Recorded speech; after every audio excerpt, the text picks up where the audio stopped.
Bueno, bienvenidos a la LAF. Saben que es la Asociación Latinoamericana de Ferrocarriles y que hay un convenio estratégico con el CENACAF, el Centro Nacional de Capacitación Ferroviaria, y ya de hace un año y medio estamos dando jornadas de trabajo, un poco para mostrar lo que existe en ferrocarriles, para que todos sepan que no todo lo que reluce es sobre, que tenemos cierta dificultad en casi todas las áreas. Empezamos el año pasado mostrando algunas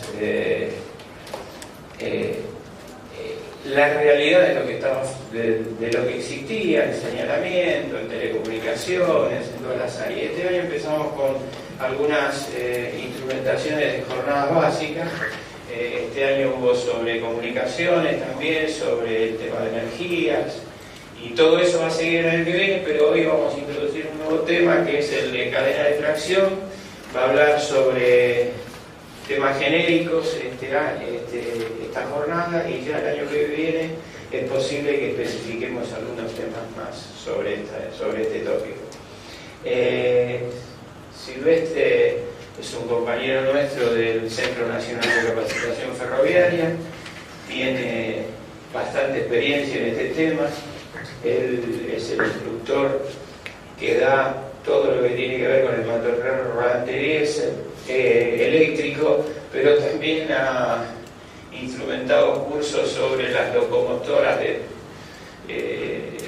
bueno, saben que las locomotoras fueron modificadas, todos los sistemas eléctricos, y estuve estudiando la ALCO y la GT22, ¿no? Que armaste para FEPSA, que después al final no terminamos dando porque hubo modificaciones por las innovaciones tecnológicas. Bueno, él trabaja en todos esos temas, así que yo le diría, como somos todos compañeros ferroviarios, que si ustedes quieren interrumpir en algún momento, levanten la mano, si hay alguna duda o alguna pregunta, hagámoslo como que esto es una cosa entre compañeros y que queremos aprender o intercambiar opiniones, porque supongo que muchos de ustedes tendrán experiencias diversas a las que tenemos nosotros.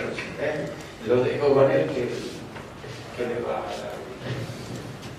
Bueno, antes que nada, ya el ingeniero me ha presentado, quiero agradecerle que estén en esta jornada, ¿sí? Compartiendo, digamos, conocimientos que uno de alguna forma ha adquirido a través del tiempo, leyendo, recopilando información de los distintos talleres y distintos centros de información de tipo ferroviario, ¿no? ¿Sí? Lo que hoy nos va a convocar es la cadena de tracción, ¿sí? Como dijo el ingeniero, vamos a hablarlo de una forma lo más sencilla posible para que pueda ser entendido por todo el mundo. Algunos conocimientos técnicos van a tener que tener, pero mínimos, ¿no? Como para poder entenderlo.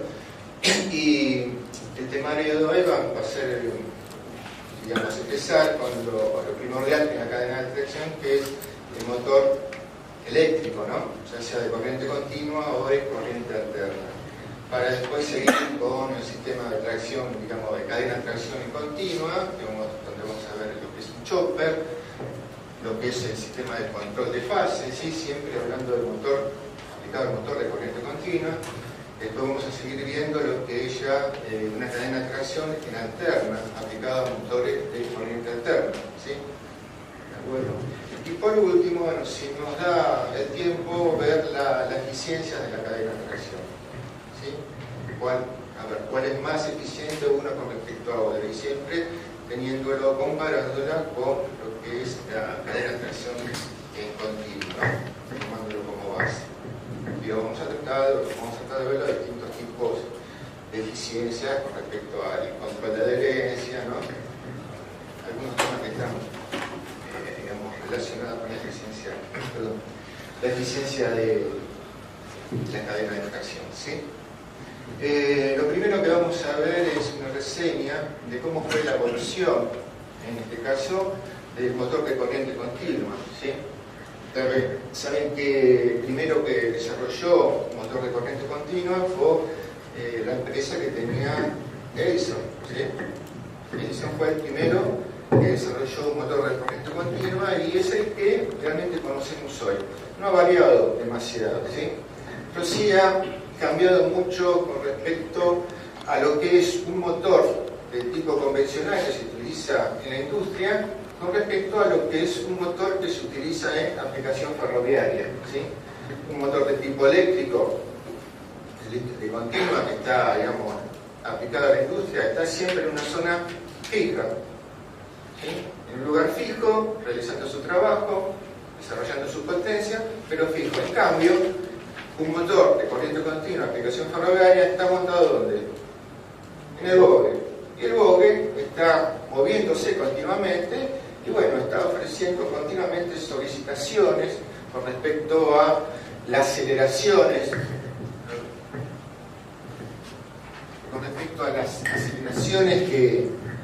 que sufre, ¿no? Debido a que está montado sobre el bogue, los golpes, ¿sí?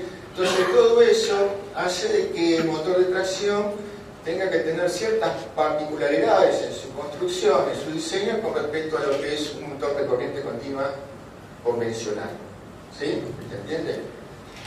Yo he traído algunos datos que están recopilados de un manual muy viejo de un ingeniero que se llamaba François Louviot, que es un ingeniero de tipo francés, de origen francés, que en la década del 70 se dedicaba a recopilar todos datos estadísticos, ¿no?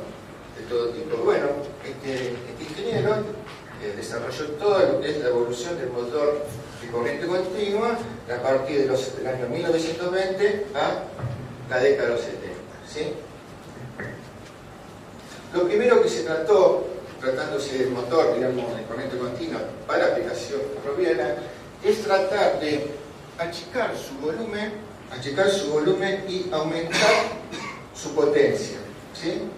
Y vimos que para eso hubo que trabajar demasiado, tuvo que haber, digamos, toda una ingeniería aplicada a eso para hacer de que por el bobinado del motor, ¿sí?, circulasen cada vez corrientes mayores, ¿sí?, con desprendimiento de calor todavía mucho mayores, pero reduciéndolo todo a un volumen lo más chico posible, ¿sí? Acá tenemos, por ejemplo, en esta gráfica, que nos muestra digamos, la potencia desarrollada de 1920 a 1970, y en la parte superior podemos ver que está determinando el peso, la relación entre el peso y el volumen que tiene el motor de tracción, ¿sí? D es el diámetro del motor y L es la longitud que tiene ese motor, ¿sí? Y vemos que desde 1920, que son los datos estadísticos con los que contamos, hasta 1970, bueno, el crecimiento ha sido de tipo exponencial, ¿sí? Y ha seguido creciendo. Cada vez los motores de corriente continua desarrollan más potencia con menos volumen, ¿sí? Perdón que se me seca la boca, ¿sí?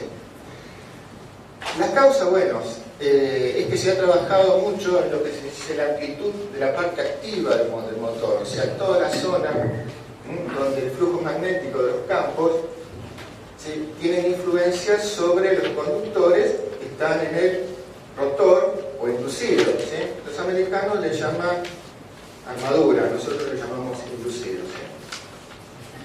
¿sí? Y se ha disminuido tanto el volumen que, si consideramos la longitud que tiene el motor, ya se ha reducido a menos de un tercio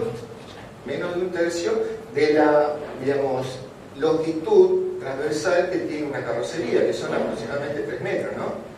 Más o menos anda por ahí. En este caso, ¿cómo?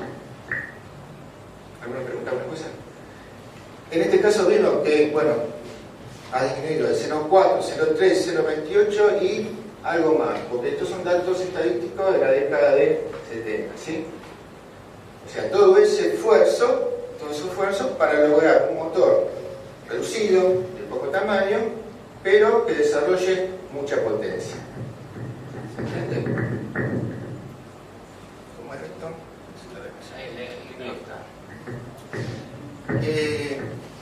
La potencia útil que desarrolla el motor, ¿sí?,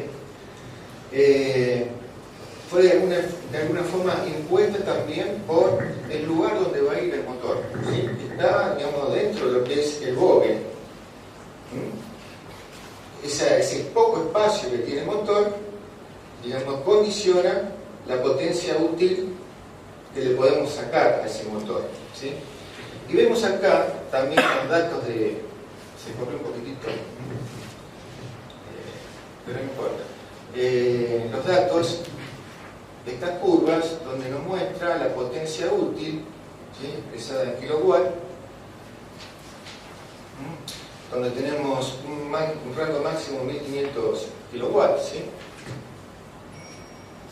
con respecto al diámetro exterior que tiene el motor, ¿sí? Si se fijan, dice NC, se está refiriendo a la velocidad a la cual marcha, en este caso, la unidad donde está montado ese motor, ¿sí? Y tenemos tres comparativas, tres curvas. En la primera que tenemos arriba, ¿sí?, tenemos una curva donde esa velocidad es un 65-66% de la velocidad nominal que tiene el motor de corriente continua, ¿sí? La que sigue es un 50%, y para la que tenemos abajo es donde coincide la velocidad a la cual está marchando ese vehículo con respecto a la velocidad nominal que tiene ese motor, ¿sí? ¿Cuál es la velocidad nominal del motor? La velocidad máxima de revoluciones que tenga el motor, dependiendo de la tensión máxima nominal y la corriente nominal, ¿sí? ¿De acuerdo? Y vemos que ya para la década del 70, bueno, la potencia útil que se podía sacar a un motor era de 1500 watts, ¿sí? Hoy eso ya está ampliamente superado.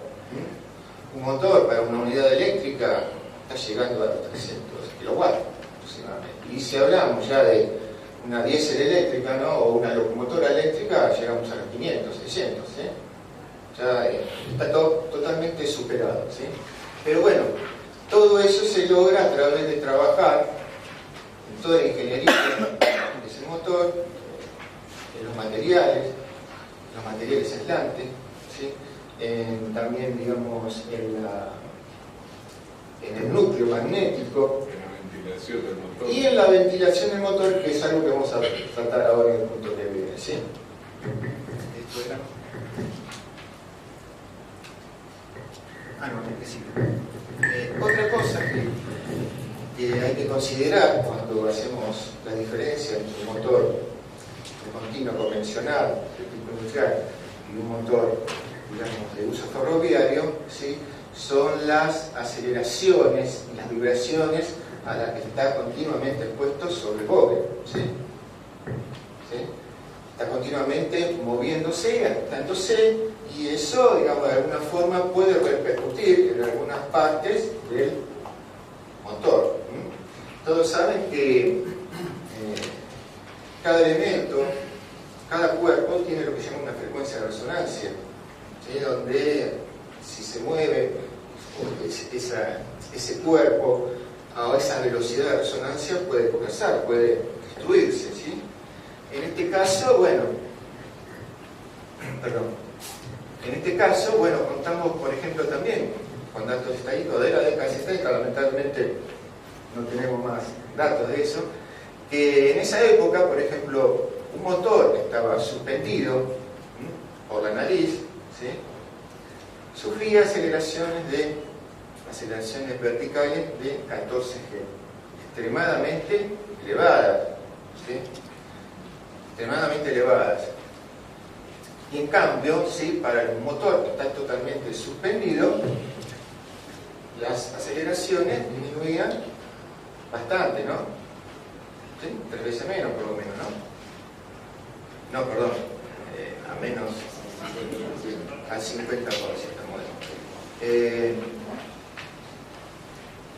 Y si hablamos de las aceleraciones transversales, bueno, para un motor que está suspendido por la nariz tenemos 7G, que saben que es la aceleración de la gravedad, ¿no? Las aceleraciones se toman a través de ese dato, G. Y con respecto a las transversales, es de 0.35, ¿sí? O sea, hay una diferencia de una con respecto a otra de un 10%, ¿no? ¿Sí? Esto ya ha sido completamente superado, ¿sí? Hoy tenemos aceleraciones que están una décima parte de lo que muestra esta gráfica, ¿sí? Ha disminuido, o sea, esos valores han disminuido gracias a que los motores de tracción son tratados con cariño, están dispuestos ahora en lugares donde ya las aceleraciones y a través de distintos tipos de suspensión no, digamos, de alguna forma no dañan, no pueden llegar a dañar al motor. ¿De acuerdo? Estas mediciones, bueno, se han tomado a una velocidad de 120 km por hora, que es una velocidad muy importante. Y abajo dice, bueno, para frecuencias inferiores a 100 Hz, son las frecuencias digamos, que de alguna forma van a afectar más al motor ante el caso de que pueda romperse alguna parte del motor.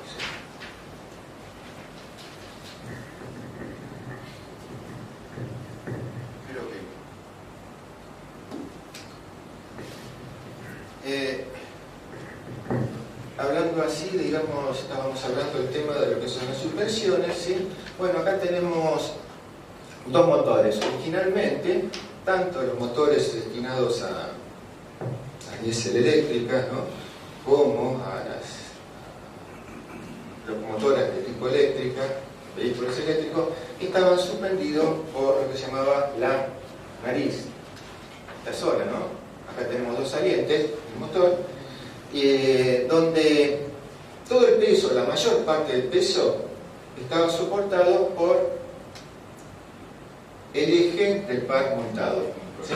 Y lo hacía a través de que se montaba a través de acá de unos cojinetes de fricción, ¿sí?, que están partidos, lo que ocasionaba que todas las vibraciones que venían por parte de vía a través de la suspensión primaria, pese a que tiene una suspensión primaria, de alguna forma se transmitan o se transmitían al motor. Era directo. Era directa, prácticamente directa, ¿sí? En cambio, bueno, una pequeña parte del motor estaba suspendida de la traviesa que tiene el boom, a través de una amortiguación de, acá no se ve, acá no está, pero hay una amortiguación de tipo elástica, ¿sí?, de goma vulcanizada, muy fuerte, que en el momento en que el motor iniciaba la marcha se producía un movimiento hacia adelante y ese movimiento de alguna forma era contrarrestado por ese tipo de amortiguación. Pero bueno, las aceleraciones que sufría el motor eran muy grandes todavía. Después vino este tipo de suspensión donde ahora el motor está totalmente suspendido. ¿De quién? Del boy, ¿sí?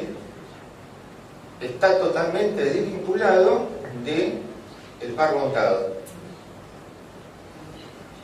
Ya en este tipo de suspensión, todas las vibraciones que están en el eje son aisladas con respecto al motor, ¿sí? ¿Entienden? A esto hay que agregarle que, bueno, también en el eje hay un acople de tipo flexible, que va a ser el que encargado de transmitir todo el movimiento ¿hacia dónde? Hacia el tren de engranaje, que va a reducir la velocidad que van a ir al par montado, ¿sí? ¿Cómo hacer la transmisión del motor al engranaje? A través de un acople flexible. Es un acople de tipo NW, donde tienen un engranaje, ¿sí?, es una rueda montada dentro de lo que es, la conoce, ¿por dónde está el chino? Bueno, el chino le llamamos olla nosotros, ¿no? Donde también tienen engranajes y del otro lado tenemos el otro engranaje que va... decir como diferencial de camión, ¿no? Algo así, parecido, ¿sí? Lástima que no te traje alguna foto para pegar una foto para que podamos ver. Pero eso de alguna forma también aísla todo el sistema, digamos, que podría venir de vibraciones al tren del engranaje, ¿sí? Para grandes potencias, estamos hablando de 600 caballos, ¿se usa el sistema suspendido? No, no se usa, no hay tan, ¿sí? Cuando estamos hablando de locomotoras eléctricas, ¿no? ¿Sí? Yo no he visto al menos, ¿sí?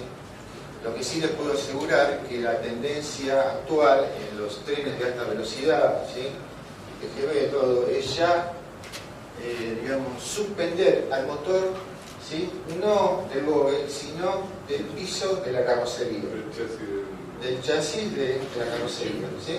Donde está completamente aislado de cualquier tipo de vibración, ya que en la carrocería, a través de la primaria, secundaria, neumática, bueno, se aísla completamente ese tipo de perturbaciones, ¿sí? Es lo único. Ya prácticamente el motor no sufre ese tipo de...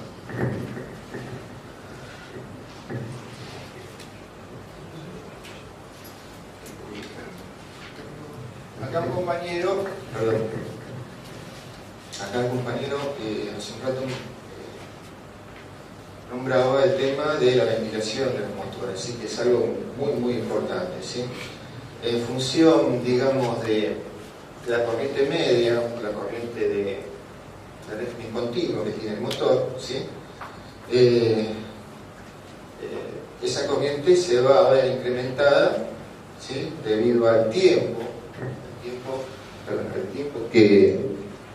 de corrida de esa unidad, ¿sí? Y también a la carga que lleva, ¿sí?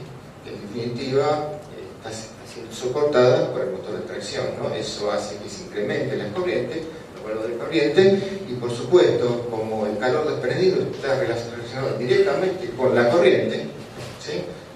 La temperatura se eleva, ¿sí? Entonces, pasados determinados niveles de corriente media, corriente de régimen continuo, va a ser necesario elegir un tipo de ventilación, ¿sí?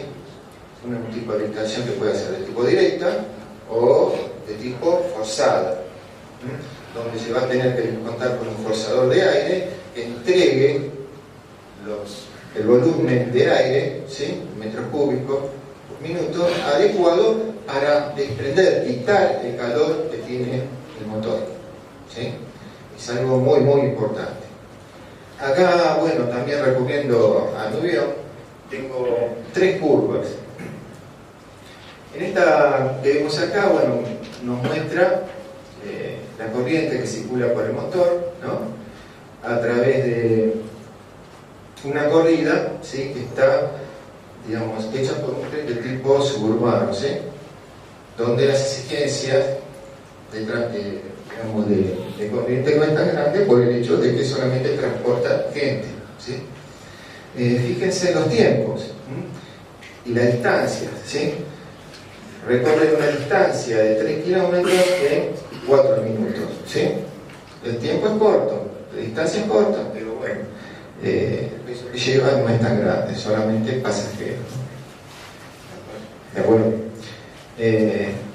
Acá en esta curva, ¿qué nos dice? La curva bueno, que en el momento de arranque la corriente se empieza a incrementar porque tiene que salir de la inercia, ¿sí? En ese momento el motor de tracción está quieto, y al no estar quieto en este punto sucede que la fuerza contraelectromotriz que está dentro del motor, creada dentro del motor, es cero, ¿sí?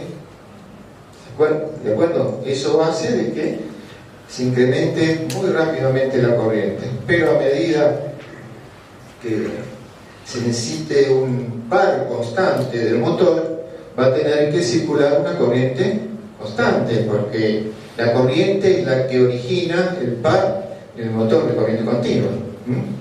La tensión es la que de alguna forma controla la velocidad, las revoluciones por minuto, pero la corriente es la que controla el par del motor de corriente continua. Ya en este punto, cuando salió de inercia, empieza el control a corriente constante, ¿sí? A través en esa época supongo que había control de tipo resistivo, ¿no? ¿Sí? Lo que hacía era ir en etapa, ¿sí? Aumentando la corriente y agregando resistencia, quitando resistencia, de forma de que esa corriente a lo largo de un tramo se mantenga constante para mantener el par constante y mantener de esa forma la aceleración constante. Una vez que pasa eso, ya termina con ese régimen de corriente constante, el motor sigue su curva de descenso, donde la corriente va disminuyendo porque está aumentando la velocidad, está aumentando la fuerza contra el automotriz, la velocidad, ¿sí? O sea, la rotación que tiene inducido dentro del campo magnético es el que le da, de alguna forma, crea esa fuerza contra el automotriz, haciendo de que vaya contrarrestando la corriente, cayendo la corriente, hasta que corta la tracción, ¿sí? Cae la corriente, pero no cae en forma abrupta, porque la misma fuerza contra el automotriz hace que vaya descendiendo la corriente lentamente.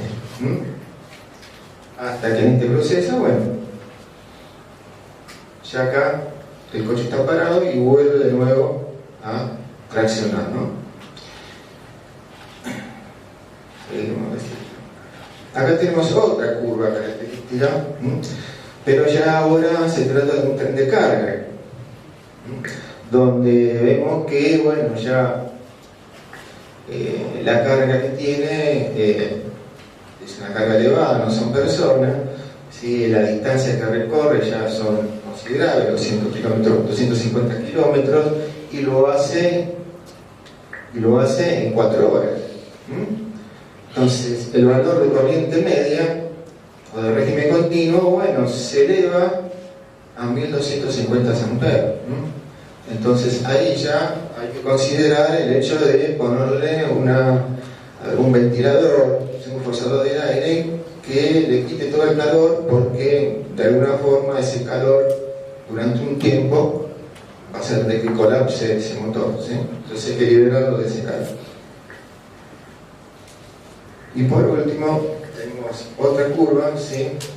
Donde, bueno, ya esta unidad que está recorriendo tiene una carga, ¿sí? Remolcada de 734 toneladas, ¿sí? No es tan elevada como la anterior, lo que hace de que esta unidad que está corriendo digamos, a una distancia, ya llega a una distancia de 300 km por hora, lo hace en 2 tiempos, pero con una velocidad, con una corriente, menor, 680 amperes, la mitad que la anterior, ¿sí? ¿Qué cambió acá? Cambió la carga, ¿sí?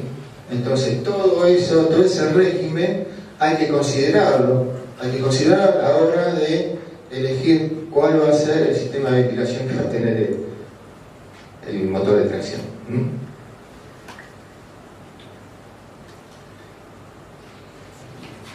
Bueno, seguimos.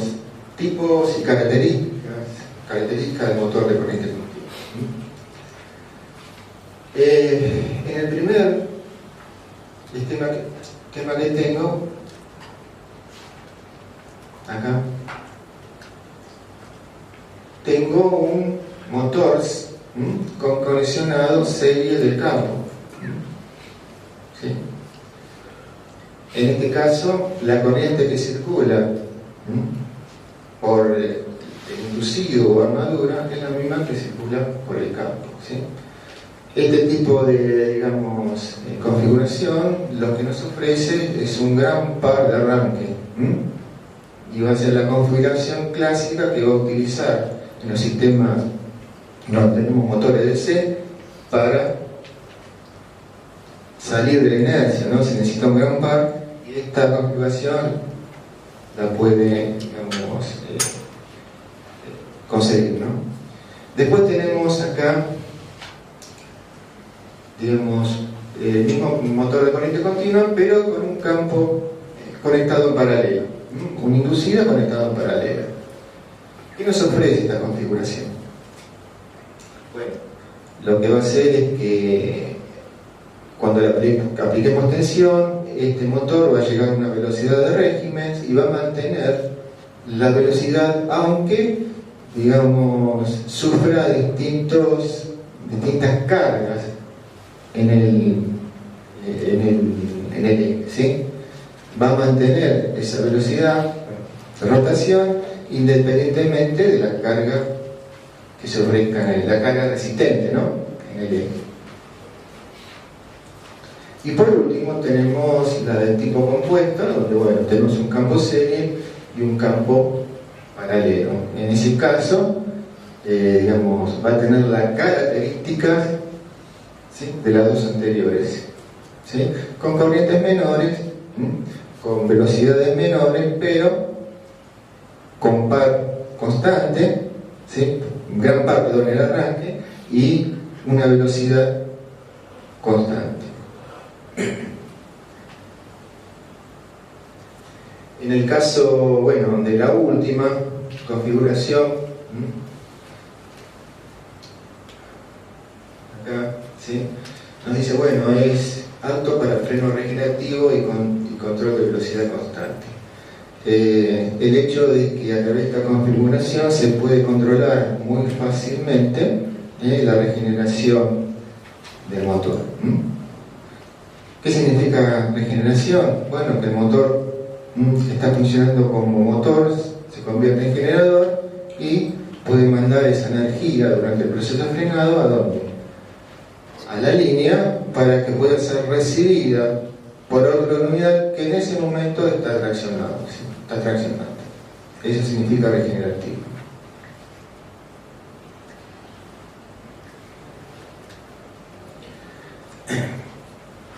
Acá tenemos las curvas características del motor, de las distintas conexiones del motor, ¿no? Representando la fuerza en función de la corriente y representando la rotación o la velocidad que tiene el motor en función de la corriente, ¿sí? Y vemos tres curvas. La primera que tengo arriba, está representando la característica de torque corriente de un motor de conexionado serie. Como podemos ver, es el que nos ofrece más par en comparación con los otros tipos de conexiones, ¿sí? En la otra, en la que sigue, en esta, no le dé un poco a los botones acá, nos da la velocidad que tiene el motor en función de la corriente.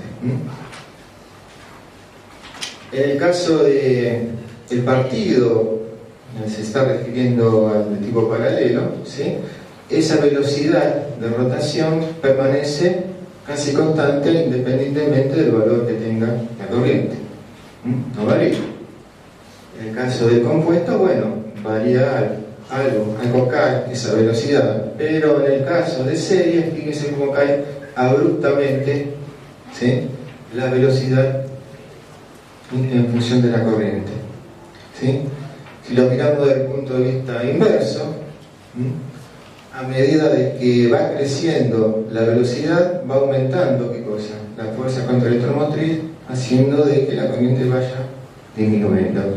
La fuerza contraelectromotriz es una tensión que en definitiva se resta a la tensión que recibe de forma externa el motor, haciendo de que esa corriente no se eleve demasiado. Si no existiese la fuerza contraelectromotriz, los motores se quemarían, ¿sí?, porque solamente existiría, digamos, la resistencia óhmica que encontraría la corriente, que es muy baja, ¿sí? Gracias a eso ejerce su par, circula corriente elevada, pero no se quema.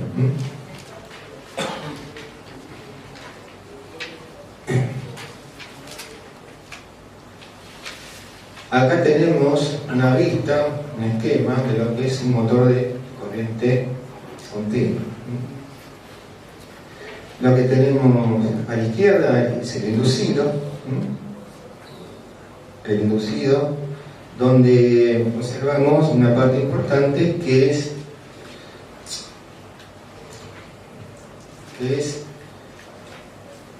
digamos, el rotor, donde tenemos dispuestas los canales, donde van a ser dispuestas también las bobinas, ¿sí?, de corriente, que van a generar el campo magnético que de alguna forma, bueno, se va a contrarrestar o se va a oponer al campo que tengo de forma externa del motor y va a dar origen al par que tiene el motor, ¿sí? acá tengo el colector. El colector es un inversor desde el punto de vista motor. Es un inversor de tipo mecánico. Si hablamos de un generador, una dínamo, en el inducido, vamos a obtener un colector también, ¿sí? Pero ya va a ser un rectificador. La cuestión es que en el momento que circula corriente por el campo, ¿sí?, a través de una fuente exterior de corriente continua, bueno, va a circular una corriente que va a dar origen a un par que va a hacer que el motor gire 180 grados nada más. Para que gire el resto de los 180 grados, para dar un giro completo, va a ser necesario que haya un dispositivo que se encargue de invertir la corriente, esos 180 grados que faltan. ¿Y quién es? Bueno, es el colector.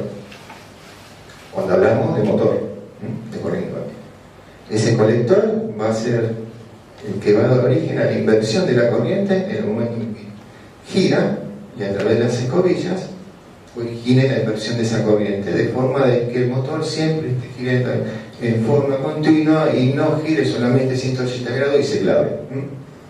¿Se entiende? Ese es el propósito de esta parte del motor. Del otro lado, lo que tenemos es la carcasa, ¿sí?, donde están dispuestos los campos del motor. Yo no sé si se llega a ver acá con claridad, pero bueno, tenemos acá ubicado dos de los campos principales, en realidad tiene cuatro, que están en esta zona que no lo podemos ver, e intercalado entre el campo principal y campos principales tenemos un campo auxiliar. Los campos principales son los que van a dar origen al flujo magnético necesario para que, a través del flujo que se origina en la bobina que tengo en el inducido, se produzca el par del motor, ¿no? ¿Sí? La diferencia de polaridad magnética va a ser de que empiece el giro en forma continua. En cambio, los campos que tengo acá, que se llaman campos auxiliares, tienen otra función, es muy distinta. Cada vez que se produce la conmutación acá de la corriente por parte del colector y de las escobillas, ¿sí?, al estar girando, cuando una escobilla pasa de una delga, porque estas son delgas, no sé si llegan a notar, son tiras de cobre delgadas, que están separadas por materia adelante. Al pasar de una a la otra escobilla se produce lo que es un flash, un chispazo, un gran chispazo, ¿sí? El tema es que ese chispazo está determinado por la fuerza contraelectromotriz que se origina en el inducido en el momento en que una escobilla pasa de una delga a la otra. ¿Sí? Como la fuerza contramotriz está relacionada con la variación del flujo magnético, en el momento que pasa eso, bueno, se origina una fuerza contraelectromotriz muy grande que va a dar origen a que la chispa quiera seguir pasando, o sea, la corriente quiera seguir pasando pese a que ya no tiene tensión aplicada. Entonces, ¿qué se hace? ¿Sí? Lo que se hace es disminuir el campo principal, de forma que en ese momento en que está pasando de una escobilla a la otra, ese campo, que es el originario también de la fuerza contramotriz, caiga y no tenga tanta fuerza contramotriz, la chispa no sea tan elevada, ¿sí? Entonces, ¿cómo se logra? Bueno, haciendo de que en el momento que pasa una escobilla de una delga a la otra, se conecte este campo auxiliar, y ese campo auxiliar está bobinado en sentido contrario a los campos principales, disminuyendo el flujo magnético y disminuyendo la fuerza contraelectromotriz justo en el momento en que pasa la escobilla ¿de dónde? De una delga a la otra. No actúa en otro momento, pero es muy importante porque de alguna forma protege al alma de la máquina, que es el colector, ¿sí? La importancia que tiene el colector es muy grande en este tipo de máquinas. La vida útil o la eficiencia del motor está relacionada con la superficie, el buen trato que tenga la superficie del colector. ¿Sí? De hecho, digamos que en el proceso de mantenimiento, una de las cosas donde se aplica más cantidad de obra-hombre para mantener óptimamente la máquina es en el colector, ¿sí? Donde, bueno, primeramente va a tener que ser rectificado si tienes mucha deformación, y después va a tener que haber alguien que se encargue de separar estas delgas, ¿sí? Porque entre delga y delga hay un material aislante, ¿sí? Todo eso lleva corazón y de alguna forma está relacionado con el mantenimiento, ¿no? ¿Sí? Acá arriba podemos ver el conducto de ventilación. En este caso, el sistema de ventilación toma aire a través de una fuelle de donde, de la misma carrocería, el mismo salón de pasajeros, ¿sí? Y a través de unas ranuras que tiene el motor de ambos lados, bueno, va a succionar el aire que viene desde arriba a través de unos extractores que están arriba en el techo, y van a dirigir una corriente de aire desde arriba hacia abajo, y va a salir y va a expulsar toda la suciedad y va a ventilar en forma permanente al motor. Esta no es una ventilación del tipo forzado, sí, porque en realidad arriba del coche hay extractores, ¿sí? Que la gente habitualmente cree que son ventiladores para refrescarlo, pero no. Es para cuidar la ventilación de los motores de tracción. Si la corriente, como vimos anteriormente, bueno, es muy grande, la corriente media, bueno, va a ser necesario contar con un sistema forzador, un equipo forzador de aire, una turbina que esté exclusivamente para refrigerar el motor.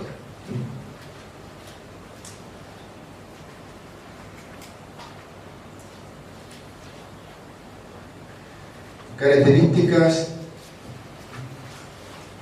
de la fuerza o torque que tiene el motor de corriente continua en conexionado serie, que dijimos que, digamos, es la más utilizada por el tanto para acá tenemos las ecuaciones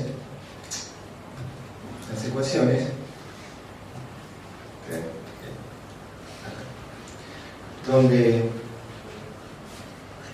acá nos está diciendo que el valor, ¿sí?, del torque o del par que tiene el motor está relacionado, o es el producto de una constante de proporcionalidad, ¿sí?, donde en esa constante está encerrada toda característica de diseño del motor, característica de material del núcleo, característica de las dimensiones de los cables, ¿no? Todo eso hace una constante que se llama K, y está multiplicado por phi, que es el flujo que ofrecen los campos principales, no los campos auxiliares, los principales.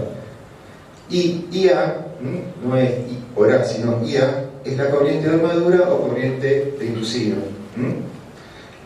Básicamente, si descartamos K, es el producto del flujo por la corriente.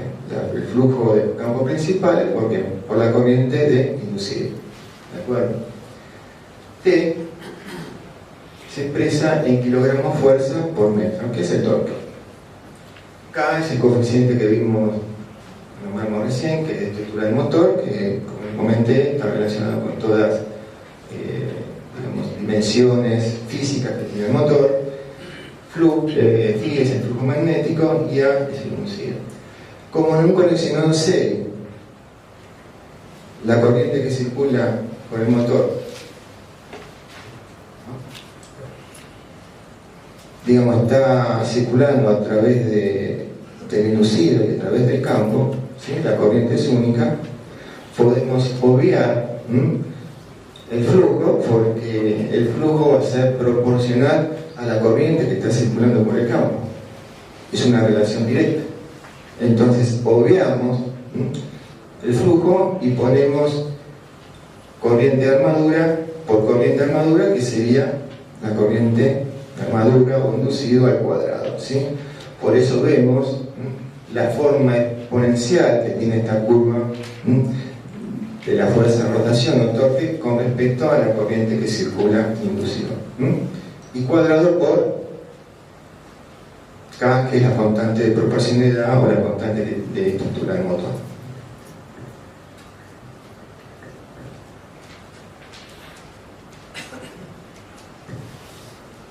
Hace un ratito nombramos muchas veces lo que es la fuerza contraelectromotriz, ¿no?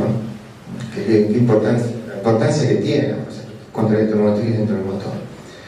Estas son las ecuaciones que nos dan esa fuerza contraelectromotriz. La fuerza contraelectromotriz es proporcional, digamos, también es acá, esa constante que hablamos anteriormente, por el flujo, ¿sí? Por N, que son las revoluciones que tiene el motor. Flujo por revoluciones del motor nos da la fuerza contraelectromotriz, que se expresa en Watt.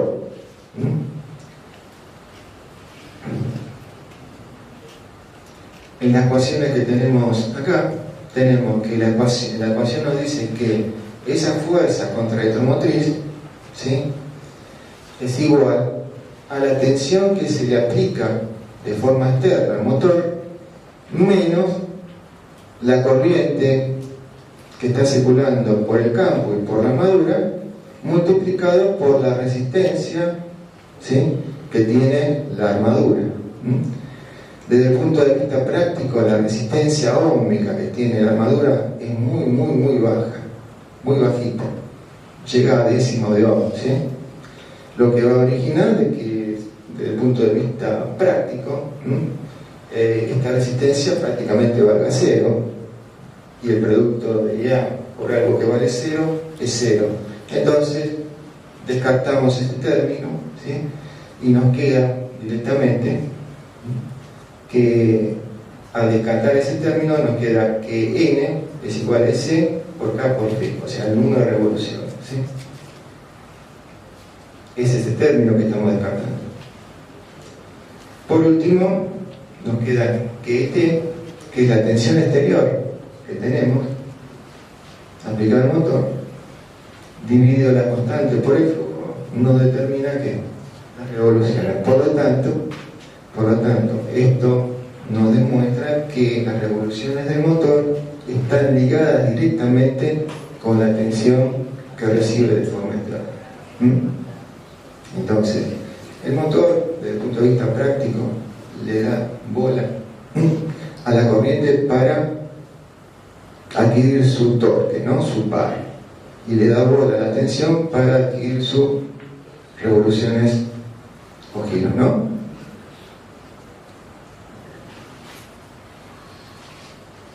Por favor, si alguno quiere preguntar, no duden en preguntar.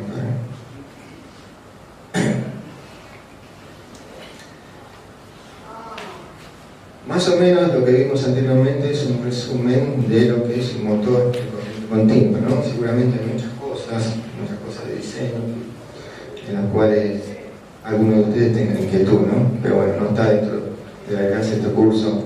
Alguna vez, si queramos implementar el curso directamente sobre motores de DC, bueno, se hará.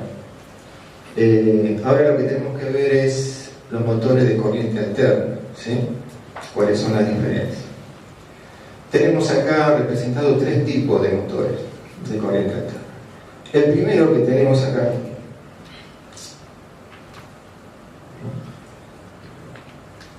es un motor de tipo universal, ¿sí? El motor de tipo universal es el motor que nosotros podemos encontrar en una agujereadora, por ejemplo, una agujereadora de mano, ¿sí?, que si nosotros la abrimos vamos a ver que tiene escobillas y tiene un colector, ¿sí? Pero esa máquina puede funcionar con 220 volts en continua o 220 volts en alterna. Por eso se dice que es de tipo universal, ¿sí? ¿Esto fue usado en tracción eléctrica? Sí, fue usado. A los comienzos de la tracción, más o menos década del 60, estamos hablando de Shinkansen, de corriente alterna, para mover un tren, ¿sí? El tema es que controlar el torque y controlar la velocidad de un motor de corriente alterna, ¿sí? No es tan fácil. En esa época no existía la tecnología que existe hoy, ¿sí? Y no se podía. Entonces lo que hacía o lo que diseñaron es obtener un transformador principal, donde a la salida de ese transformador principal hay muchas derivaciones, o tap, así se llama, tap, y a través de ese tap y de un contactor especial de tipo rotativo se iba aplicando distintas tensiones de alterna a este motor, entonces logrando distintas velocidades, ¿sí? Y distintos pares, ¿sí? El problema sería de que el comportamiento de este motor no es tan bueno como el comportamiento de motores en corriente continua. Entonces, ¿qué se hizo? Bueno, hacer de que este motor se parezca mucho a un motor, en la característica, a un motor de corriente continua. ¿Y cómo se logra eso? Bueno, cambiando la frecuencia con que se alimenta el motor. Si el motor tiene una frecuencia muy baja, la característica de este motor, que es de alterna, se convierte prácticamente en un motor de corriente continua. Tiene las mismas características de un motor de corriente continua. Entonces, para eso lo que se hizo es, una de las empresas ferroviarias lo que hacían directamente es tener su estación de energía, donde en vez de tener 50 ciclos como tenemos nosotros, tenía una frecuencia 16 2/3 de Hz, una frecuencia muy baja, ¿sí? Que solamente podía ser utilizada por la línea ferroviaria, no le servía al resto de la gente, ¿sí? Esa frecuencia muy baja hace que este motor de conexionado a serie se comporte realmente como si fuese un motor de corriente continua, pero no es un motor de corriente continua, es un motor de corriente alterna de tipo universal. ¿Se entiende? Después vieron la necesidad de alimentar con el tiempo un motor ya no con una corriente de 16 2/3, sino con 50 ciclos. Ahí la cosa cambió. Seguidamente tenemos otro tipo de motor, que es un motor de tipo sincrónico. ¿Sí? ¿Qué significa que es sincrónico? Bueno, que la velocidad de giro del rotor va a estar impuesta por la frecuencia de la tensión alterna que se le suministra. ¿Sí? Al aumentar la frecuencia, aumenta la revolución del motor. Al bajar la frecuencia, aumenta baja la velocidad del motor. Y el par está, sí. Una consulta. ¿El cambio de frecuencia es a tensión constante? No. O sea, el par se lo va a dar el nivel de tensión que tenga la tensión alterna, ¿sí? Porque como la velocidad del motor lo influye la ¿Influye? tensión, ¿Cómo? como la velocidad del motor, Sí. del giro del motor, la influye la tensión, Le influye la frecuencia. de la frecuencia, pero si en ese cambio de frecuencia cambia la amplitud de la señal. Sí, tiene que cambiar la amplitud de la señal de forma combinada, porque se trata de lo que llama un control de tipo escalar. ¿Sí? En esa época no había control vectorial, que es uno de los temas que vamos a ver más adelante, ¿no? En otra charla, ¿sí? Por ahora estamos viendo todas cosas básicas, pero sí, cambia también la tensión. Perdón, ¿sí? ¿Alguna pregunta? Las características del motor es que el rotor, sobre el rotor va montado un electroimán, ¿sí? Acá no está puesto, pero ese electroimán que genera un norte y un sur está siendo alimentado a través de una fuente de corriente continua, ¿sí? De forma exterior, a través de anillos rozantes que están sobre el eje de la máquina. Esos anillos rozantes son anillos en los cuales hay un contacto eléctrico, que es la escobilla, que va a estar suministrando una corriente de tipo continuo en forma permanente al rotor, generando un norte y un sur. ¿De acuerdo? Ahora, ¿qué pasa?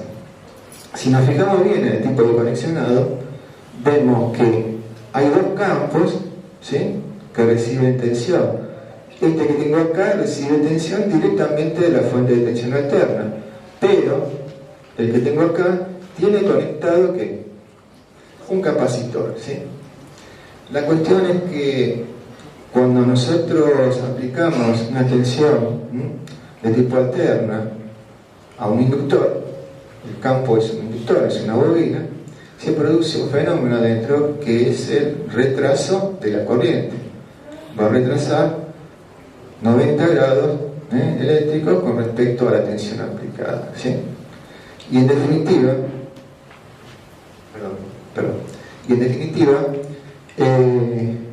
el campo magnético originado sobre esta bobina está relacionado directamente ¿con qué?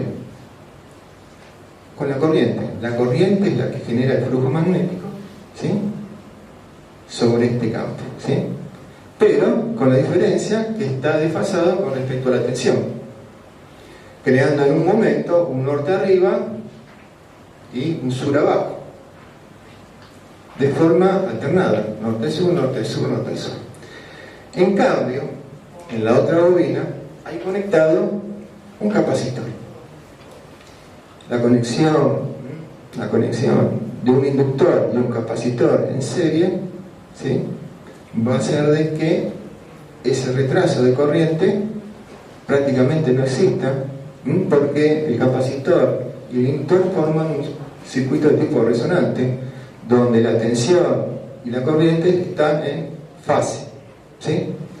Pero fíjense que hecho curioso, bueno, acá hay un retardo de la corriente y acá no, originando de que si acá en todo momento tengo un norte y abajo un sur, acá voy a tener un sur y acá voy a tener un norte, ¿sí? Y va a ser del tipo alternado, va a estar cambiando continuamente en forma alternada, ¿sí? No va a haber ningún proceso de campo giratorio como sí ocurre en un sistema donde tenemos alterna trifásica, ¿sí? Acá no, acá está continuamente cambiando, alternándose los campos, haciendo que, bueno, si tengo un norte, ¿sí?, sobre el rotor, acá ese norte se va a ir atraído por el sur, ¿sí?, y así va a ir continuamente buscando, ¿sí?, la forma de ser atraído por su polaridad del mismo signo y ser repelido por la del signo opuesto, dando origen a ¿qué cosa? Al giro, ¿no?, de ese motor. ¿Se entendió hasta acá? ¿Sí?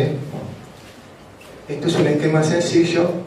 A lo mejor faltaría agregarle acá la conexión de corriente continua, porque este bobinado que está en el rotor tiene un, como ven acá, un imán con un norte y un sur que siempre permanece de esa forma, o sea, no se altera, no conmuta como si lo hace la polaridad de los campos que están sobre el estator, ¿sí? Recordemos entonces que la velocidad que tiene este rotor va a estar en sincronismo siempre con la frecuencia de la tensión de alimentación. Por eso se dice de que este motor es de tipo sincrónico. Es sincrónico porque está sincronizado, ¿sí?, la velocidad del rotor con la frecuencia de la tensión de alimentación. ¿En la industria dónde se lo puede ver aplicado ese tipo de motor? En muchas partes, ¿sí? Hay muchas aplicaciones tipo industrial, ¿sí? Desde el punto de vista ferroviario también ha sido utilizado, ¿sí? Hoy en día se está descartando ese tipo de motor, ¿sí? Por el hecho que, bueno, también acá necesita un mantenimiento porque tiene anillos rozantes, ¿sí? Pese a que la corriente que circula por esos anillos rozantes y crea ese campo es una corriente mucho menor, muy inferior a la corriente que entrega de alterna al motor, necesita un mantenimiento, ¿sí? En cambio, como vamos a ver más tarde, el motor de alterna de tipo trifásico no necesita ningún tipo de mantenimiento, ¿no? Que es lo que, digamos, se está usando y lo que creo que nunca se va a abandonar, ¿no? Hasta ahora. Con respecto a a los beneficios de el mantenimiento, ¿sí? Ahí están haciendo otros motores donde ofrece mayor rendimiento que un motor de corriente alterna trifásico, ¿sí? Pero que hay que hacerle algo de mantenimiento. Pero los beneficios que tiene su rendimiento hacen decir de que va a ser el futuro de los motores en la tracción eléctrica, ¿no? Me estoy refiriendo a los motores de reluctancia, o los motores inducidos de campo permanente, ¿sí? Bueno, la última opción que tenemos acá, que también es un motor de corriente alterna, ¿sí? Donde en este caso no tenemos en el rotor, ¿sí?, ningún electroimán, ¿sí? Lo que sí tenemos es un rotor que se llama rotor Jauda de Ardilla, ¿no? Es un rotor donde básicamente las bobinas que están montadas en el interior están todas conectadas en cortocircuito, ¿no?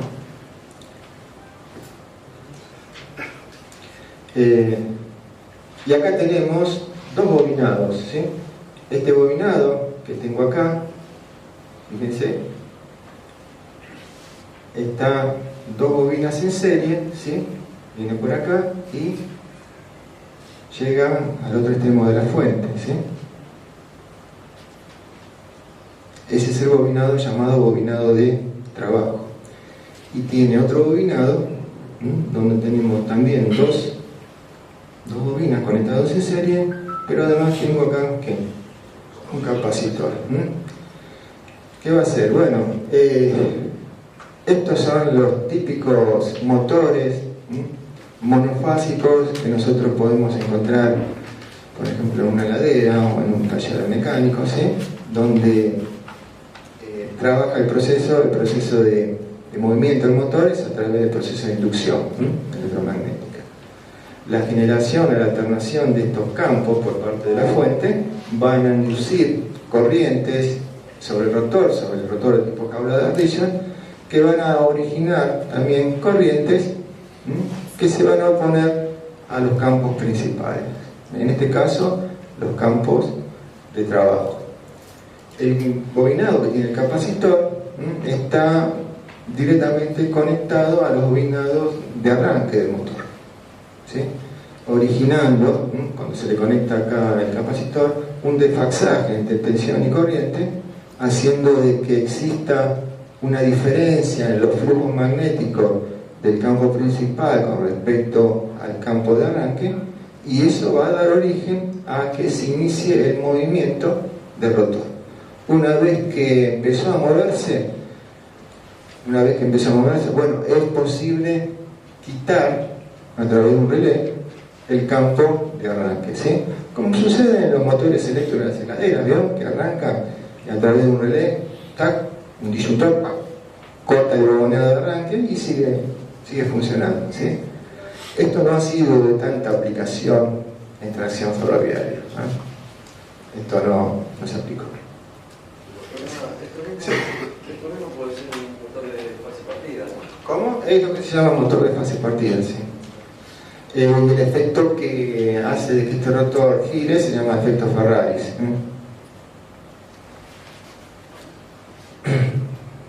Perdón.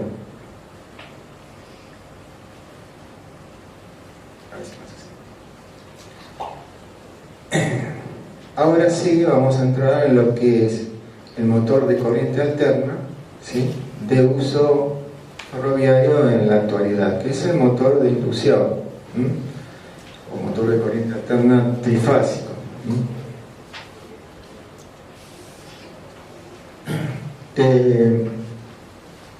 ¿Cuáles son las características de este motor?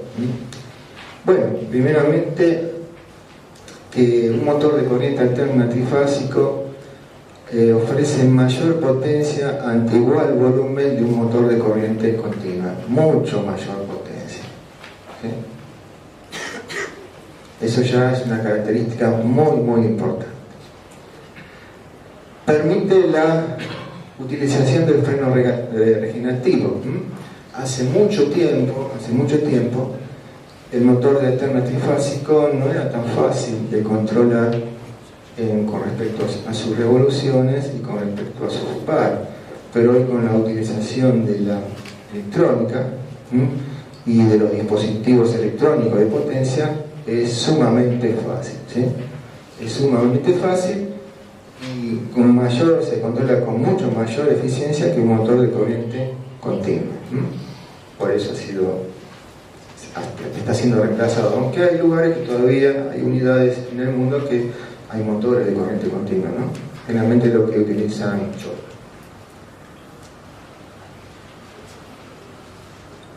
Fácil control de la fuerza de rotación convencional y también variación de la velocidad, y permite mejorar la capacidad de adherencia, ¿sí? En un motor de corriente continua, controlar la adherencia no es que sea tan dificultoso, pero digamos, el proceso es lento. Para que recupere la adherencia a un motor de corriente continua hay que bajar la corriente que circula por el motor de forma que baje las revoluciones, y en el momento que encuentra poca adherencia, esa disminución de revoluciones hace que se recupere esa adherencia, pero el tiempo que emplea es bastante considerable, ¿sí? En cambio, en un motor de corriente alterna trifásica, inducción, prácticamente la velocidad que tiene el motor está regida directamente por el inversor, el inversor que controla la velocidad y el torque de ese motor, ¿sí? Entonces, como sigue a rajatabla, obedece a rajatabla en la frecuencia que le impone el inversor, directamente no hay, digamos, posibilidades de que se produzca una falta de adherencia, porque inmediatamente se corrige a través del control del inversor, ¿sí? Digamos, hay controles a través de la velocidad de giro del motor, ¿sí? Que son captados inmediatamente a través del sensor que estoy refiriendo, que son captados y modifica instantáneamente la velocidad y el torque, haciendo de que lo recuperen en forma prácticamente instantánea, ¿sí? Bueno, acá podemos ver la parte interna de lo que es un motor de inducción de tipo ferroviario, ¿sí? Tenemos el rotor,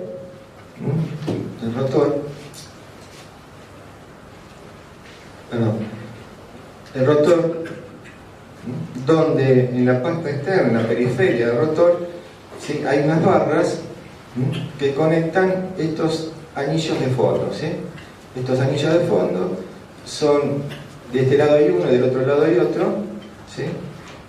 Son, digamos, las conexiones eléctricas para hacer que esas barras formen circuitos cerrados, ¿sí? De corriente. Este rotor lo podemos ver simplificado acá. Tiene la forma de una jaula de ardilla clásica, ¿no?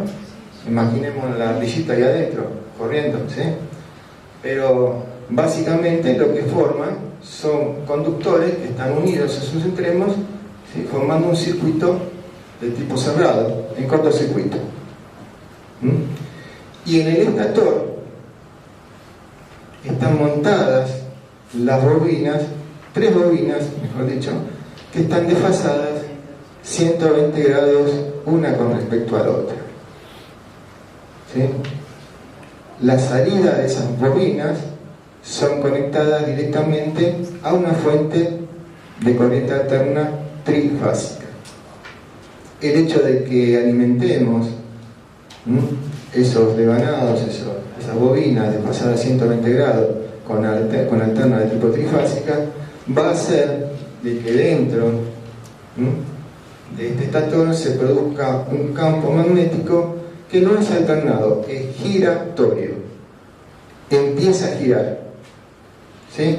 No conmuta como el caso anterior que vimos del motor tipo sincrónico, sino que se va a producir un campo norte-sur que va a estar rotando en forma permanente y de acuerdo impuesto por la tensión, la frecuencia de entrada de la tensión alterna trifásica.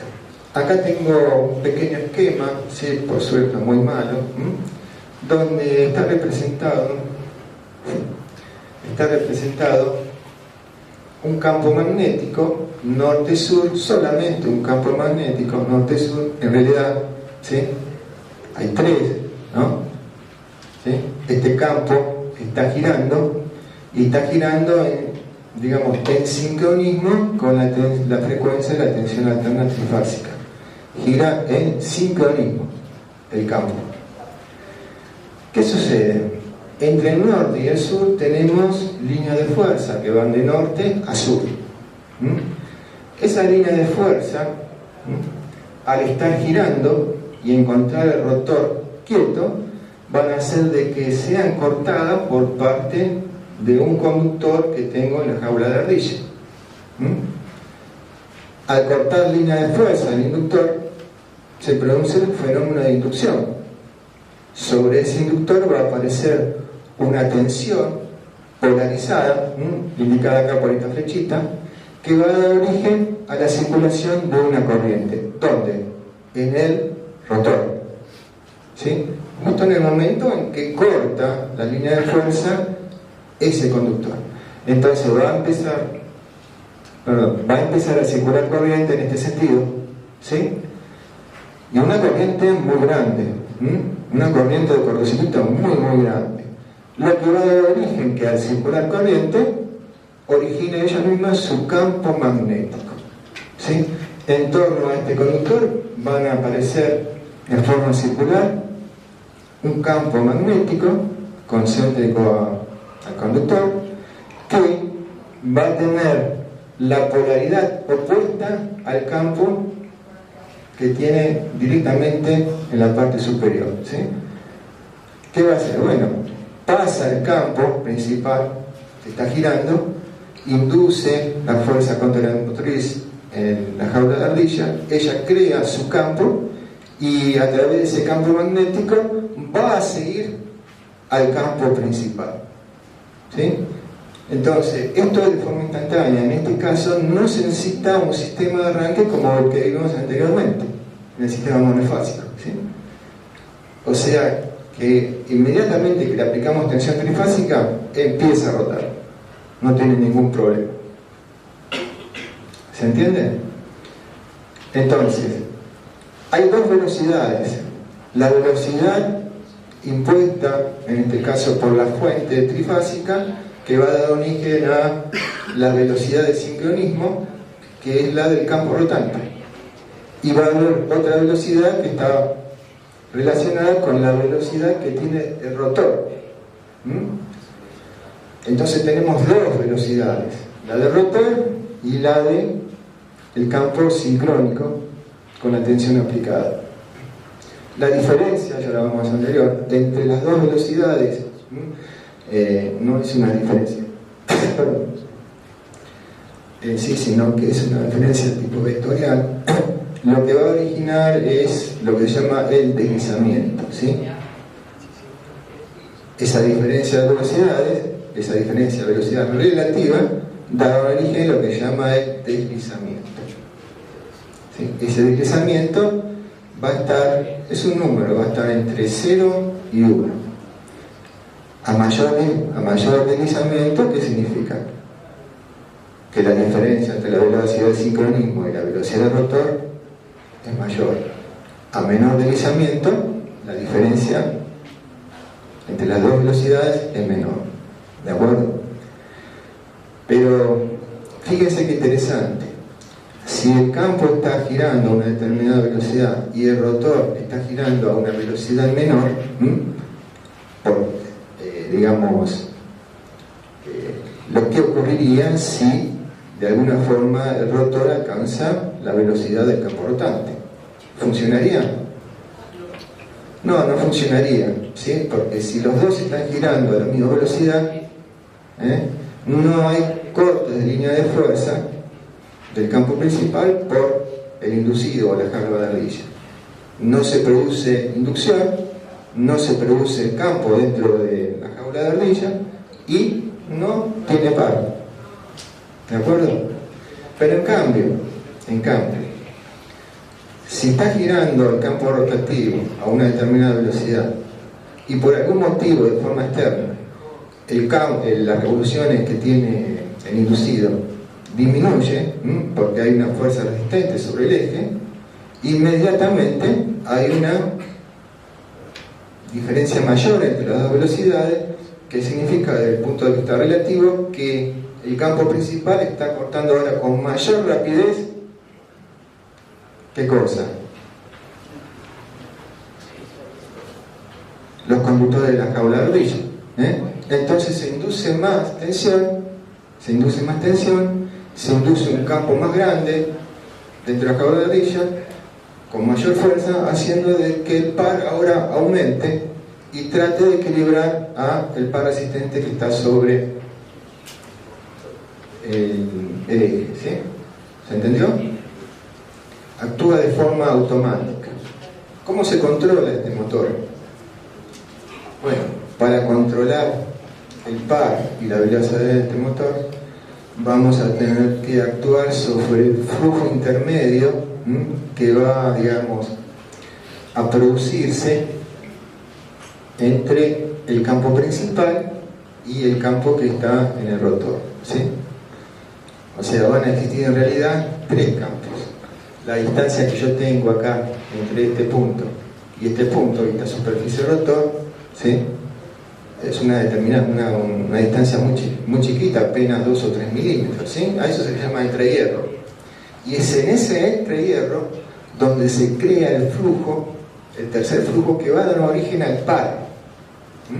Entonces hay un control muy específico que se llama control vectorial o control de orientación de flujo de ese flujo intermedio, ¿sí? Que va a permitir controlar el torque de ese motor. La velocidad va a estar impuesta ¿por qué? Por la frecuencia que entregue, en este caso, el dispositivo fuente, que sería un inversor, ¿no? ¿Sí? Esto antes no se podría lograr, ¿sí? Porque para controlar ese flujo intermedio resultante de esos dos flujos, el del campo giratorio y del campo creado en el inducido, se necesita matemática avanzada, ¿sí? Y algoritmo de control muy sofisticados, ¿sí?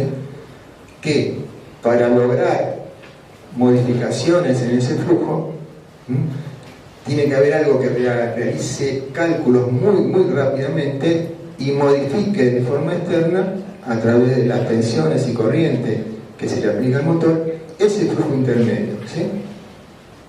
Antiguamente eso no se podía lograr, pero hoy, con el advenimiento del microprocesador, eso es, digamos, una realidad, porque el microprocesador se va a encargar de hacer todos los cálculos de una forma muy rápida y muy precisa, haciendo de que modifique ese flujo y pueda controlar el par del motor muy precisamente, ¿sí? Una cosa que casi es milagrosa es que a través del control de tipo vectorial o control de flujo, de orientación de flujo, es posible que, estando prácticamente el rotor quieto, obtengamos el máximo par disponible de la máquina, ¿sí? Casi instantáneamente, a través de ese control, puede ofrecer el par máximo que tiene la máquina, y un control muy preciso de ese par. Lo que hace es que, además, a través también del control, digamos, de la velocidad, tengamos, como mencioné anteriormente, un gran beneficio con respecto al control de adherencia, ¿no? Muy rápido y muy preciso. Bueno, acá tenemos ya las ecuaciones, ¿no?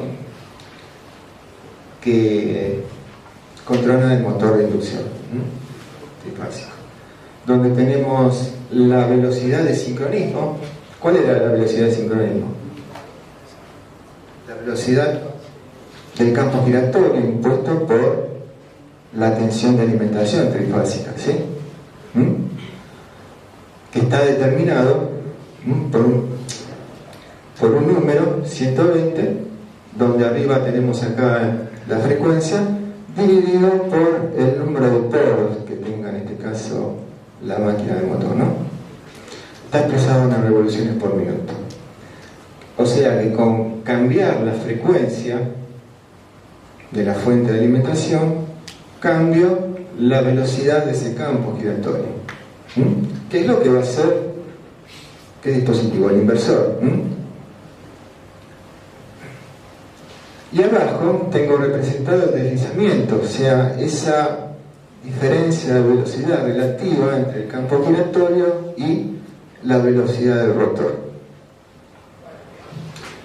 La velocidad de sincronismo menos la velocidad del rotor dividido la velocidad de sincronismo multiplicado por 100 nos va a dar un número expresado como porcentaje.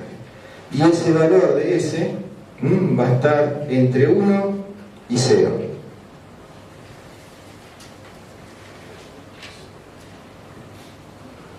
¿Sí? Y acá vemos cómo a través de un deslizamiento de 1 a 0, cómo cambia la característica del torque que tiene la máquina. Fíjense, acá tiene una forma alargada y acá tiene una forma ya descaída, ¿no? Bueno, la zona estable va a ser esta, donde tiene un torque hacia abajo. Va a ser la zona de funcionamiento.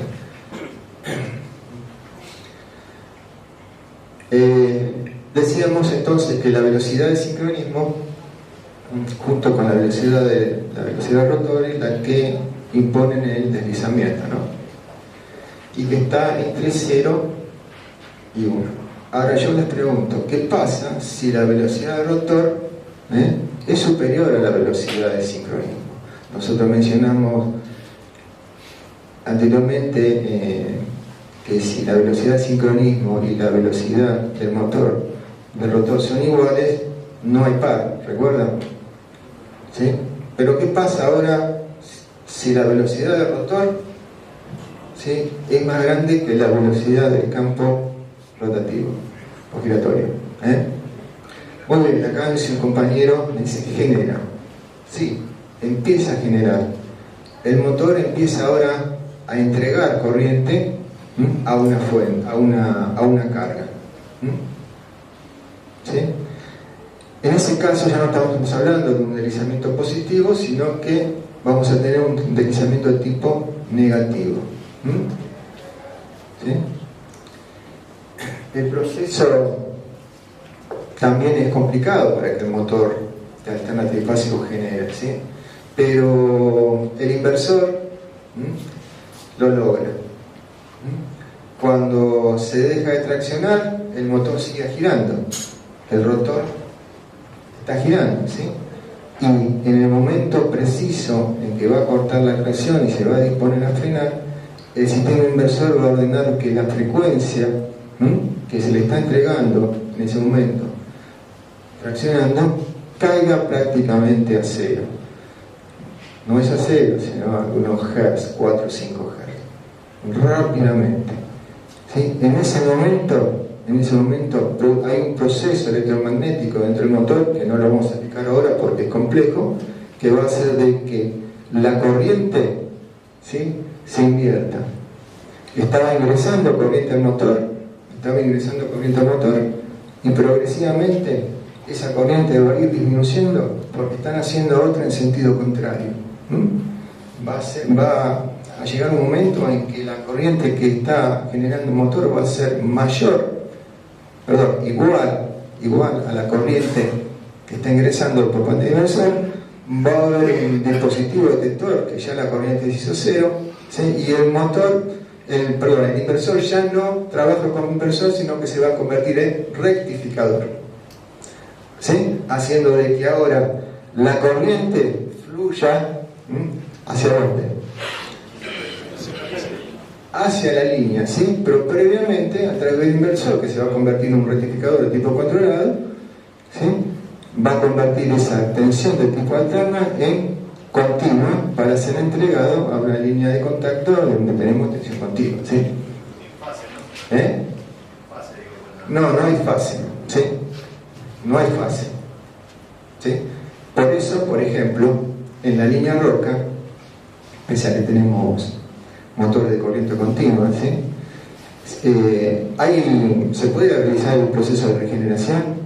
Sí, pero cuando el proceso está, digamos, en freno electrodinámico, los motores que son de continua se convierten en generadores de corriente continua, ¿sí? Pero no disipan toda su potencia, ¿sí? Mandándolo a la red, sino que lo queman a resistencia. ¿Por qué?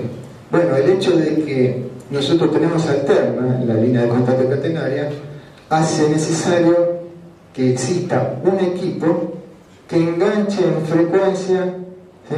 Enlace con la tensión que tengo en catenaria. Y es un equipo muy costoso que no vale la pena, digamos, incorporarlo a la unidad. ¿Sí? ¿Se entiende? ¿Sí? ¿Por qué pasa? Si no enganchamos en fase la tensión generada con los motores y la mandamos, bueno, primeramente, ¿qué pasaría? Se producía un cortocircuito en la línea, ¿sí? Estaría continuamente en cortocircuito, ¿sí? Por eso no se puede utilizar. Bueno, acá tenemos un cuadro donde nos muestra la característica de corriente, de torque y de rango de operación. Fíjese que ya esto corresponde a un vehículo real, ¿no? Donde tenemos la curva de corriente del motor y la curva de torque, que la teníamos en el gráfico anterior. Acá tenemos el torque de arranque que ofrece la máquina en el momento de arranque del motor, que es muy grande. Y en esta zona es donde, de velocidad, donde se puede realizar el control de deslizamiento, ¿no? O el control, digamos, de adherencia. Y por último, acá, ya cuando el S0 es la velocidad de tipo sincrónica, o sea, donde prácticamente la velocidad que tiene el rotor coincide, nunca va a coincidir, pero prácticamente llega a la velocidad de sincronismo, ¿no? La velocidad que tiene el campo rotatorio. Estas son otras curvas características que generalmente encontramos cuando nosotros adquirimos algún folleto de algún motor de tracción. Vamos a encontrar estas curvas.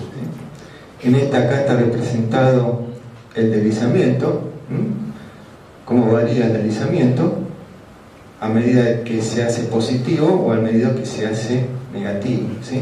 Acá vamos a tener el efecto motor, cuando el deslizamiento es positivo, se comporta como motor, y cuando el deslizamiento es negativo, se comporta como generador.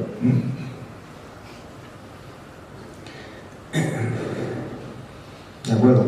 Bueno, y acá tenemos otra curva característica donde tenemos varios factores: el rendimiento de la máquina, factor de potencia, el factor de potencia, y bueno, tenemos también corriente del motor, que está acá, para tracción, fuerza de tracción, y cuando está frenando, ¿sí? La fuerza de frenado, ¿sí? Estas son curvas que van a aparecer, como les digo, siempre en los folletos que van a recibir, o las características que van a recibir de un motor de corriente alterna trifásico de uso ferroviario, ¿sí? El motor de estos motores trifásicos, sí, ¿son también usados en las locomotoras de carga? ¿En locomotoras de carga? Yo tengo entendido que sí, que ya se están implementando, ¿sí? Ah, pero es reciente. Pero reciente, sí. Sí, sí. Sí, sí.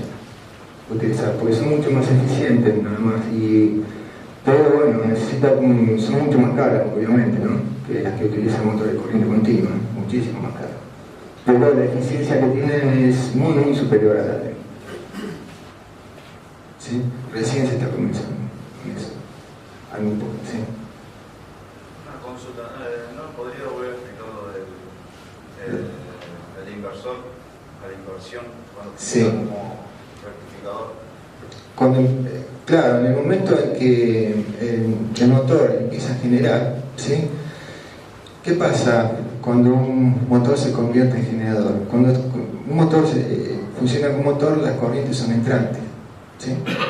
Pero cuando está funcionando como generador, no se invierte la polaridad. Lo que se invierte es el sentido de circulación de la corriente, ¿sí? Entonces, en un motor de alternativa fásica tenemos tres corrientes, dos corrientes entrantes y una saliente, ¿sí? Tenemos tres conductores, de los cuales U, V y W, ¿sí? Las corrientes no van a entrar y por una se van a unir en el centro de la conexión de tipo estrella y va a sumarse y van a salir por el tercer conductor, ¿sí? O sea, van a entrar dos entrantes y una saliente. ¿Se entiende? Eso es en un motor, ¿sí? Pero cuando están generando esas dos corrientes que estaban entrando, ¿sí? Van a ir aumentando su valor, ¿sí? Y va a llegar un momento en que, digamos, ya cuando se corta tracción hay una corriente circulando en el sentido de que funcione como motor, pero va a ser ganada o de alguna forma impuesta por la tensión generadora, por la corriente generadora. Una va a crecer y la otra va a disminuir hasta que va a llegar un momento en que las dos se van a anular, ¿sí? Una con la otra. Bueno, en ese momento hay los detectores de corriente, van a detectar que la corriente sigue de una forma muy rápida, van a ordenar que el inversor se convierta en un rectificador de tipo controlado, ¿no? De tipo controlado, ¿por qué tiene que ser controlado? Porque, a ver, se necesita controlar la fuerza de frenado. Y la fuerza de frenado se controla a través de esa corriente. Entonces va a haber un control de ese rectificador que va a controlar esa corriente de forma de obtener, a ver, un control sobre el freno. Si no, no tendríamos control sobre el freno. ¿Se entiende? Bueno, o sea, en un motor siempre hay dos corrientes entrantes y una saliente. O hay una corriente entrante y dos salientes, ¿sí? ¿Más o menos me entendiste? Cuando yo dejo de darle corriente al extractor, en sí también dejo de darle al motor. ¿Cómo? Cuando yo dejo de pegarle corriente al extractor, sí, pero no lo hace rápidamente, ¿sí? Corta tracción, pero la corriente sigue fluyendo hasta que se anulan una a la otra, ¿sí? ¿Cómo lo logra eso? Bueno, está funcionando como motor, primeramente, porque está ingresando y va a haber un momento en que el inversor va a hacer que la frecuencia atrás, sí, eso hasta ahí entendí. Llega a cero prácticamente, son 2 o 3 Hz, ¿sí? No llega a cero, pero son 2 o 3 Hz, 4 más, ¿sí? Depende del inversor, ¿sí? Entonces ahí vuelve de nuevo, ya empieza a generar, están los dos procesos, ¿cómo se puede decir? Coexistiendo, ¿sí? Uno está bajando la corriente y el otro está subiendo la corriente, ¿sí? Porque está en proceso frenado. Va a haber un momento en que las dos se anulan, la corriente se anula. En ese momento es donde se utiliza para convertirlo en rectificador al inversor y mandar la corriente. ¿Sí? ¿Te quedó más claro? Bueno, seguimos ahora con, ya vimos más o menos las características, así muy rápidamente, de lo que es un motor de corriente continua, lo que son los motores de corriente alterna y por último, en particular, lo que es el motor de alterna de tipo trifásico, ¿sí? El tema... Sí, ¿Por qué no dejaron, para saber, por qué no usaron la parte de los motores de Java Barrilla en la parte ferroviaria? Sí. ¿Cuál es el motivo que no lo usaron? ¿Que no se usa? O sea, no que no se usa, sino que invirtieron en inducción. tipo de asíncrono con jala parrilla, Sí. no se usó, Sí, se usó, pero ya o sea, las calidades o las prestaciones que da un motor de inducción trifásico es mucho mayor que la sincrónica, tiene mayor eficiencia, es más eficiente, tiene mayor rendimiento. Y aparte, de tipo sincrónico, necesitas poner plata de mantenimiento, cosa que en el de cábula de ardilla, en el del trifásico, no, porque no tiene colector, no tiene nada conectado al rotor de forma eléctrica, ¿sí? Lo único que hacer es de forma periódica, cada tanto, cada unos 5 años aproximadamente, es cambiar los rodamientos, además una reparación general, ¿no? El tema es que controlar el proceso de tracción de un motor alterno trifásico y controlar la generación es algo muy muy complejo, ¿sí? Todo se basa en un algoritmo de control, matemáticas complejas de alto nivel, ¿sí? Y todo basado en la modelización del motor de corriente alterna, ¿sí? En función de cómo sea esa modelización, el rendimiento va a ser mejor o menos. ¿Sí? ¿De acuerdo? Que bueno, veremos si en el futuro se podrá tratar ese tema de alguna forma, obviando todo lo que sea la parte matemática y tratando de tomar todos los conceptos para poder entenderlo, porque es bastante complejo. Bueno, ahora vamos a seguir con los convertidores. Silvestre, si querés ir frenando los motores, porque está para tomar el café, si querés, y le das convertidores después, no sé cómo te parezca a vos, porque si no vas a empezar convertidor y vas a tener que cortar. Bueno, van a tomar un coffee, vamos a hacer un break.